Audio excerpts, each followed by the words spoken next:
Assim, ficar em cima do muro, como é o praxe do teu colega aí do teu lado direito. Quem ganha o clássico? Eu acho que o Atlético tem mais condições que o Curitiba.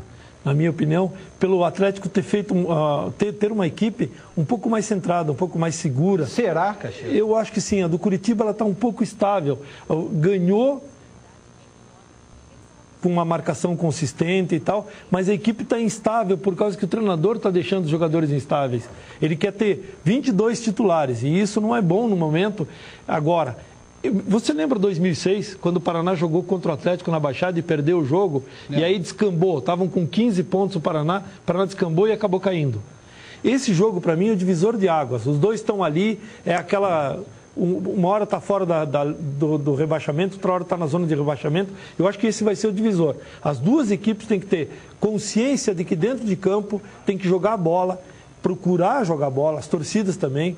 Linda a música. Eu acho que vai ser um dia maravilhoso para quem for a campo assistir o jogo e participar do jogo numa boa. Não para xingar, para brigar. E dentro de campo, os jogadores, porque cria uma expectativa muito grande e diferente dos outros estados de Rio, São Paulo, que tem vários clássicos, aqui nós temos nos últimos anos importantíssimo. Eu discordo de você, eu acho que o Curitiba está no momento melhor. O Curitiba, dentre as duas instabilidades que vivem os dois times, eu acho que o Curitiba consegue ser um pouco menos instável e o Curitiba cresce quando é um contrassenso, mas o Curitiba cresce quando joga na arena. Foi assim nos últimos jogos, já conquistou títulos importantes lá e eu não sei se o Curitiba não sai com a vitória, Leonardo.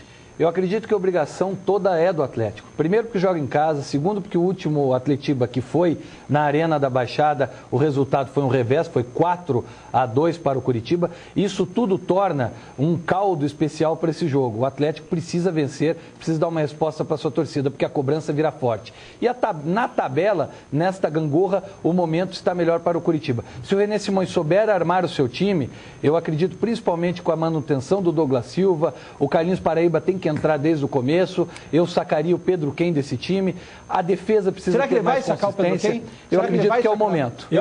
Eu acho que ele não vai tirar o Pedro Quem. Eu acho que ele vai entrar com o Douglas Silva e com o Leandro Donizete e com o Carlinhos Paraíba na esquerda. É esse o meio que a gente vem conversando faz tempo, né? E o Cleiton joga ou não joga? Olha, o Cleiton, dos zagueiros do Curitiba, sinceramente, eu acredito que é o que está numa fase pior. Isso eu sei, isso todo mundo sabe. Que talvez a ausência do Cleiton eu estou perguntando, o que preencha uma lacuna. Ele joga ou não joga? Entendeu? Eu acho que não deve jogar. A ausência do Cleiton preenche uma lacuna. E isso já responde a tua afirmação. Eu acho que o Cleiton não deve jogar, não está bem fisicamente, certo? Agora é dúvida para o jogo, pode-se fazer um migué em torno disso, que é muito comum no futebol, eu acho clássico. Que é migué.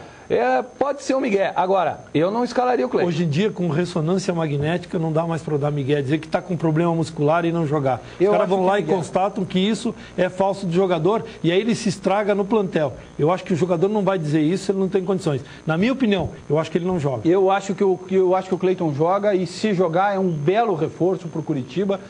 Eu acho que é mais favorito ainda o Curitiba do que se o Cleiton não jogar. Carol, tem alguma participação aí do Atletiba? Muita gente sim, o Júlio arrisca um palpite, olha só, domingo 3-0 Furacão, 3 de Alisson. Olha só, aqui também o Galo diz, Curitiba goleará novamente o fraco e indefeso time do Atlético. Meu palpite é 5 gols do Glorioso contra 0 do time da Baixada. Abraço a todos do programa. E o Maicon pergunta, na verdade, há risco de René Simões cair se perder o Clássico, já que tem um peso tão grande? De jeito nenhum. Bem não tem risco nenhum. Dizer o seguinte, a vitória do Curitiba diante do Grêmio, ela foi falsa pela expulsão do jogador do Grêmio, porque até então o Grêmio tinha empatado, saiu na frente, o Curitiba empatou o jogo, estava empatando. E pelo gol do Paraíba também. Tava difícil. Um ato solitário. Um ato solitário. Agora, estava difícil o jogo para o Curitiba. Aquela expulsão do jogador do Grêmio facilitou as coisas. No Clássico, se alguém quiser ser um pouco mais áspero, a expulsão pode beneficiar o adversário. Posso só dar um detalhezinho? Ele falou no Grêmio, eu lembrei. O Hugo de Leon é candidato à vice-presidência do Uruguai. Estamos falando em primeira mão aqui na imprensa brasileira. É política e futebol. Isso aí o pessoal do Uruguai lá que... Mas é um fato. Grêmio, né? Quero ouvir o meu caro Bicudo que vai falar aí sobre a arbitragem, tão falada arbitragem aí. O que esperar da arbitragem para esse Clássico? Boa tarde, ela está em boas mãos, é um árbitro paulista, Wilson Luiz Seneme, tem 39 anos de idade. Em que pese ele ser um excelente árbitro, eu acredito que faltou representatividade uma vez mais ao futebol do Paraná e por essa razão nós não vamos ter um árbitro nosso apitando um clássico nosso. Os cariocas terão um árbitro local, o Grenal terá um árbitro local e São Paulo e Santos também o árbitro será local. Por que não o Paraná ter o seu próprio árbitro? já que nós temos 2 árbitros top de linha, no caso, o Weber Roberto Lopes e Evandro Rogério Elman. Faltou representatividade da federação, da comissão de arbitragem, da associação dos árbitros, e isso realmente é ruim para o nosso futebol. O tempo é curto, Bicudo, para a gente falar sobre a nossa representatividade. Isso a gente poderia ficar falando aqui o dia inteiro, aqui na Band, sobre a representatividade pífia que é o que tem o futebol paranaense. É lamentável a situação, é preciso a gente repensar as bases do nosso futebol. A gente viu uma virada de mesa aí, embaixo das nossas botas, aqui não pode, ninguém fez nada. Por exemplo, o abismo que separa, estou falando de Atlético e Curitiba, Paraná nem se fala. Atlético e Curitiba passaram de 11 milhões e meio de cota de televisão para 12 milhões e meio. Sabe quanto passou o teu Internacional, Caxias? Passou de 14 para 26. Né? O estado do Paraná nunca viveu um momento tão pífio, tão fraco, tão ridículo em termos de representatividade. E o que se faz? Não se faz nada. Eu tenho uma pergunta. Cadê a nossa federação para fazer isso? Não acontece nada. A federação não existe. Essa foi a maior virada de mesa. Hoje o Corinthians e o São Paulo, do Leonardo Portes, ganhavam 22 milhões, passaram a 36.